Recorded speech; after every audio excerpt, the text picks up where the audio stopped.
Hello नमस्कार सभी प्यारे भाइयों और बहनों का हार्दिक स्वागत है, अभिनंदन है। जैसा कि मैंने कहा था कि आरबीएससी की मैं बुक सोल्व कराऊंगा, तो आज अपन आरबीएससी का जो फर्स्ट चैप्टर है उसकी बात करने वाले हैं। पूरे चैप्टर को मात्र 10 मिनट के अंदर पूरा मैं पढ़ाने वाला हूं और इसके अंदर से अगर क्वेश्चन आएगा 100% आपके क्वेश्चन आएगा, क्योंकि यहाँ से जो सुपरवाइजर में पिछली भर्ती में पूछे गए क्वेश्चन है वो भी इसमें शामिल है। इसी टॉपिक से पूछे गए थे। इस टॉपिक को 10 मिनट तक आप ध्यान से देखें और भी कोई डाउट हो इस कमेंट बॉक्स में कमेंट करें। बाकी आप ये वीडियो सीरीज जो चल रही है इसको लगातार देखते रहें। आपकी आरबीएससी की बुक समय अनुसार, मेरे को समय बहुत कम मिलता है लेकिन फिर भी जैसे मेरे को समय मिलता है आपकी भर्ती से पहले मैं आरबीएससी की बुक कंप्लीट करा दूंगा, मेरी गारंटी है ना। ऐसा विश्वास रख सकते हो आप मेरे ऊपर। तो आज अपन बात करेंगे फर्स्ट चैप्टर के अंदर मृदा क्षरण, सोइल इरोजन जो होता है, सोइल इरोजन उसकी बात करने वाले हैं। और यहाँ से एग्रीकल्चर सुपरवाइजर में 1 से 2 बार क्वेश्चन ऑलरेडी पूछा जा चुका है। तो मृदा क्षरण 2 प्रकार का होता है, एक तो जल क्षरण होता है, दूसरा वायु क्षरण होता है। जल क्षरण की जो अवस्था है वो है SSRG। अब SSRG क्या है तो इसको आप याद कर सकते हो, श्री, श्याम, रोज, गौ। बोले तो स्प्लेश, पहली जो अवस्था है वो है स्प्लेश, स्प्लेश की बढ़ती हुई अवस्था है वो है सीट, फिर है रेन और फिर है गली।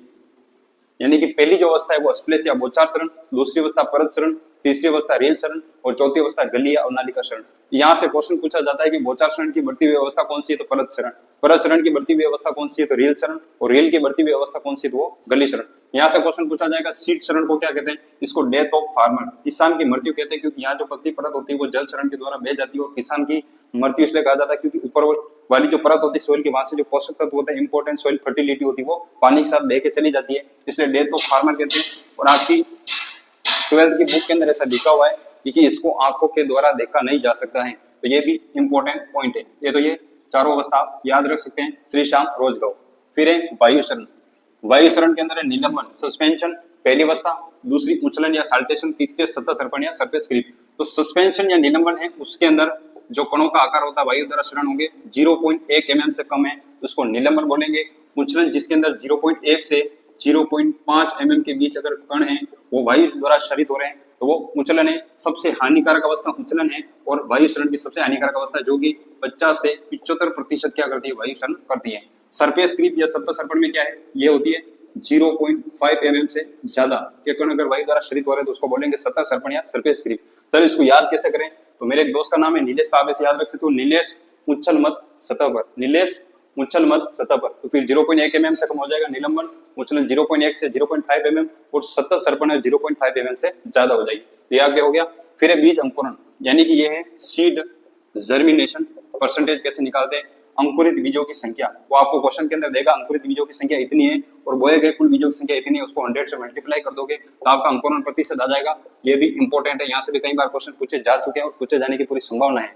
फिर है वास्तविक उपयोगी मान, रियल वैल्यू, इसको क्या बोलते हैं, रियल वैल्यू उपयोगी मान है। Germination percentage into purity percentage upon 100, मतलब जर्मिनेशन परसेंटेज का मतलब होता है अंकुरण प्रतिशत इंटू बौद्धिक शुद्धता प्रतिशत अपॉन 100। अगर ये अपन करेंगे तो रियल वैल्यू आ जाएगी। और यहाँ से क्वेश्चन आता है किसी भी बीज का वास्तविक उपयोगी मान कितना होना चाहिए, 75% होना चाहिए, या फिर 75% होना चाहिए, या फिर 75% से ज्यादा होना चाहिए, 75% से कभी कम नहीं होना चाहिए। इंपॉर्टेंट। नेक्स्ट है फसल और पृथक्करण दूरी, ये आपके आइसोलेशन डिस्टेंस है, कई बार क्वेश्चन जो है पूछ लेते हैं। तो ये है फसल है, ये इसकी पृथक्करण दूरी है। फर्स्ट वाला जो है वो आधार बीज है, फाउंडेशन सीड। सेकंड वाला है प्रमाणित बीज जिसको अपन सर्टिफाइड सीड बोलते हैं। ये फसलें हैं जो गेहूं, जई, दान, जो गेहूं, जई, दान की पृथक्करण दूरी है वो आधार बीज की 3 और सर्टिफाइड सीड की 3 क्या है, मीटर के अंदर, 3 मीटर के अंदर। मक्का की संकुल किस्मों की है 400 मीटर आधार बीज की और 200 मीटर उसकी प्रमाणित बीज की। फिर है शंकर मक्का की 600 मीटर और 300 मीटर आधार और प्रमाणित। फिर है ज्वार की 200 मीटर और 100 मीटर। फिर है चने की 10 मीटर और 5 मीटर। फिर है सोयाबीन और मूंगफली की 3 × 3 मीटर। ये तो सर हमें भी पता है, किताब में लिखा हुआ है बेटा। यहाँ से इंपॉर्टेंट चीजों पूछी जाएगी वो मैं आपको बताने वाला हूँ। यहाँ से ये पूछा जाएगा संकुल किस्में मक्का की और संकर किस्मों की आइसोलेशन डिस्टेंस क्या रखते हैं। फिर यहाँ से चना, चने की फसल की रखते हैं 10 और 5। और नीचे देखो जितनी भी दलहनी फसलें उनकी रखते हैं 3 × 3, लेकिन चने की फसल की 10 रखते हैं आधार बीज की दूरी और 5 रखते हैं प्रमाणित बीज की दूरी। ये इंपॉर्टेंट है। इसके अलावा आपको पूछेंगे कपास की, आपको पूछेंगे टमाटर की, आपको पूछेंगे बाजरा की, जो कि आपकी 12th की बुक में नहीं दे रखा है, जो कि आपकी 12th की बुक में नहीं दे रखा है। ये पूछे जाने की पूरी संभावना है। तो यहाँ से आपको याद रखना, कपास की रखते हैं 50-30, टमाटर की रखते हैं 50-25, बाजरे की रखते हैं 1000 और 800। उसके बाद है बीजों के प्रकार। तो बीज प्रकार होते हैं 1, 2, 3, 4, 5 प्रकार के बीज होते हैं। पहला होता है न्यूक्लियस सीड जिसको अपन बोलते हैं नाभिकीय बीज। दूसरा होता है ब्रीडर बीज जिसको अपन बोलते हैं प्रजनक बीज। तीसरा होता है फाउंडेशन बीज जिसको अपन बोलते हैं आधार बीज, चौथा होता है रजिस्टर्ड सीड जिसको अपन बोलते हैं पंजीकृत बीज, और चौथा होता है सर्टिफाइड जिसको अपन बोलते हैं प्रमाणित बीज। यहाँ से क्वेश्चन पूछा जा सकता है कि नाभिकीय बीज जो होता है उसको कौन ये करता है, प्रोड्यूस कौन करता है? आईसीआर की जितनी भी इंस्टीट्यूट है जैसे केवीके हो गया, आईसीआर के अंदर जो काम करते हैं बीज प्रमाणीकरण संस्थाएं हो गई बीज को बनाने वाली, तो नाभिकीय बीज इसके अंदर आ जाएगा। ब्रीडर सीड के अंदर जो प्रजनक बीज होता है, मेन जो ब्रीडर होता है, जो बीज को तैयार करता है, मेन जो प्रजनक होता है वो इस बीज को तैयार करता है। और इन दोनों बीजों के अंदर जेनेटिक प्योरिटी जर्मिनेशन परसेंटेज और फिजिकल प्योरिटी परसेंटेज, ये दोनों जो होते हैं वो 100% होते हैं। कितने परसेंट होते हैं? 100% होते हैं। जर्मिनेशन परसेंटेज और प्योरिटी परसेंटेज दोनों 100% होते हैं। ये होता है फाउंडेशन सीड, इसको मदर सीड भी कहा जाता है। आधार बीज को क्या कहते हैं? मातृक बीज भी कहा जाता है। और इसी बीज को बनाती है उस संस्थान का नाम है नेशनल सीड कॉर्पोरेशन, राष्ट्रीय बीज निगम, जिसकी स्थापना 1963 के अंदर हुई थी। तो ये फाउंडेशन सीड को आधार बीज कहते हैं। एनएससी इसको बनाती, स्टेट सीड कॉर्पोरेशन ये भी इसको बनाने का काम करती है। फिर रजिस्टर्ड सीड, ये अपने भारत के अंदर किसी काम का नहीं इसको बनाया जाता है। फिर सर्टिफाइड सीड, इसको बोलते हैं प्रमाणित बीज, जो कि किसान अपनी फसल उगाने के लिए काम में लेता है। किसानों को दिया जाने वाला बीज कौन सा है? प्रमाणित। यहाँ से क्वेश्चन पूछा जाता है कि कौन से बीज के ऊपर कौन सा टैग होता है। आप एक ट्रिक याद रखें, पास बानी। कौन सी बानी? पास बानी। पास बानी सब न्यूक्लियर सीड का नहीं होता है। प्रजनक बीज जो है ना, इसका ही होता है सुनहरा पीला रंग। फिर फाउंडेशन सीड का होता है सफेद, रजिस्टर्ड सीड का होता है बैंगनी, और सर्टिफाइड सीड का होता है नीला रंग। सुनहरे ये टैग के रंग है ना। तो प्रजनक बीज से स्टार्ट करना, न्यूक्लियर सीड का कोई टैग नहीं होता है। ब्रीडर सीड का पासबानी मतलब पीला और सुनहरा पीला, फाउंडेशन सीड का सफेद, रजिस्टर सीड का बैंगनी और सर्टिफाइड सीड का नीला रंग होता है। ये हो गया आपके बीज। फिर आपके और दे रखा है फसलों के नाम और न्यूनतम अंकुरण प्रतिशत। अंकुरण प्रतिशत किसमें कौन सी फसल में कितना होता है वो आपकी 12वीं की बुक में दे रखा है। गेहूं, जौ, चना 85%। और ये इंपॉर्टेंट है, एआरओ के अंदर क्वेश्चन आ रखा था किसी बुक में, मैंने देखा था कि गेहूं का जर्मिनेशन परसेंटेज कितना होता है? 85%। तो ये इंपॉर्टेंट है। धान, जवार, तिल, बरसी, मिर्च का इसका होता है 80%। धान, जवार, तिल, बरसी, मिर्च का कितना होता है? 80%। फिर बाजरा, मूंग, मोट, उड़द, अरहर, चमड़ा, इसका होता है 75%। बाजरा, मूंग, मोट, उड़द, अरहर, चमड़ा का कितना होता है? 75%। मूंगफली, सोयाबीन, सूरजमुखी, ग्वार का होता है 70%। मूंगफली, सोयाबीन, सूरजमुखी, ग्वार का कितना? 70%। और ये कपास 75%। ये इंपॉर्टेंट है। इस टेबल से क्वेश्चन पूछा जाएगा, यहाँ से पूछा जा सकता है। सबसे ज्यादा होता है गेहूं, जो चना का, गेहूं का इंपॉर्टेंट और चने का इंपॉर्टेंट है 85%। सबसे कम किसका होता है? कपास का होता है 65%। 12वीं की बुक में नहीं दे रखा है, लेकिन भिंडी का भी अंकुरण प्रतिशत होता है, वो 65% ही होता है, सबसे कम होता है। फिर ये मृदा उर्वरता और मृदा उत्पादकता क्या है, इसको अपन इधर समझ लेते हैं एक सेकंड के अंदर।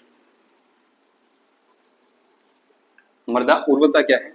ये किसी पौधे की जड़ें हैं, या किसी पौधे की क्या है? जड़ें। यहाँ पे आपके पोषक तत्व पड़े हुए हैं, कोई गोबर की खाद पड़ी हुई, कोई भी चीज पड़ी हुई जो कि प्लांट को जरूरी है, जल है, पोषक तत्व है ना। तो जितने भी आवश्यक पोषक तत्व हैं, जितने भी आवश्यक पोषक तत्व है मृदा के अंदर, तो मृदा की वह क्षमता जो आवश्यक पोषक तत्वों को पौधे को उपलब्ध रूप में, कौन से रूप में?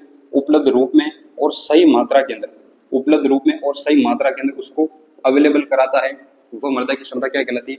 मृदा उर्वरता। क्या कहलाती है? मृदा उर्वरता। यानी कि मृदा की वह क्षमता जो कि आवश्यक पोषक तत्वों को उपलब्ध रूप में और सही मात्रा में और सही अनुपात में पौधे को उपलब्ध कराए, इसी क्षमता को क्या कहते हैं? मृदा उर्वरता।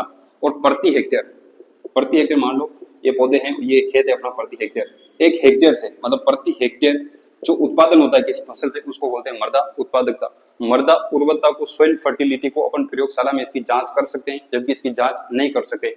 मृदा उर्वरता जो होती है, मृदा उर्वरता उत्पादक हो भी सकती है और नहीं भी हो सकती, लेकिन मृदा उत्पादकता हमेशा क्या होती है? उर्वर होती है। ठीक है, तो ये दोनों में अंतर भी हो गए, और इंपोर्टेंट जो क्वेश्चन पूछे जा सकते हैं वो मैंने आपको बता भी दिए। ठीक है, इसके अलावा डोरमेंसी, सुसुप्तावस्था क्या होती है? किसी भी बीज को अनुकूल परिस्थितियां मिलने के बावजूद भी वो अंकुरित नहीं हो पाता है, तो उसको बोलते हैं अपन डोरमेंसी या सुसुप्तावस्था। क्या बोलते हैं? सुसुप्ता अवस्था।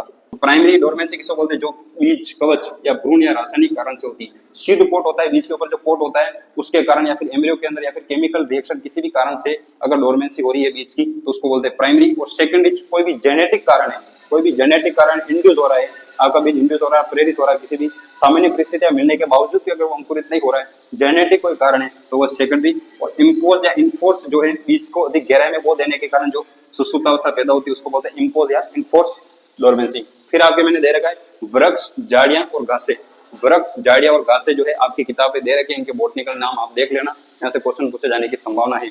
एक लाइन आपके चैप्टर में दे रखी है, एग्रोनॉमी किस भाषा का शब्द है? हालांकि इसको बताने की जरूरत नहीं है कि ग्रीक भाषा का शब्द एग्रो और नोमोस दोनों शब्दों से मिलकर बना हुआ है। तो ये था आपका पूरा पहला चैप्टर। ऐसे करके अपन सारे चैप्टर पढ़ते जाएंगे, आप टेंशन नहीं लें, निरंतर इस चैनल पर बने रहें। आपको पूरी आरबीएससी की बुक मात्र कुछ समय के अंदर आपको पूरी करवा दी जाएगी। कोई भी भाई बहन इस चैनल पर नया है तो जरूर सब्सक्राइब करें और अपने भाई को सपोर्ट करते हैं। और भी कोई कमी हो इस वीडियो के अंदर आप जरूर कमेंट बॉक्स में कमेंट करें। आपने वीडियो देखा इसके लिए आपका बहुत बहुत धन्यवाद। Thank you so much.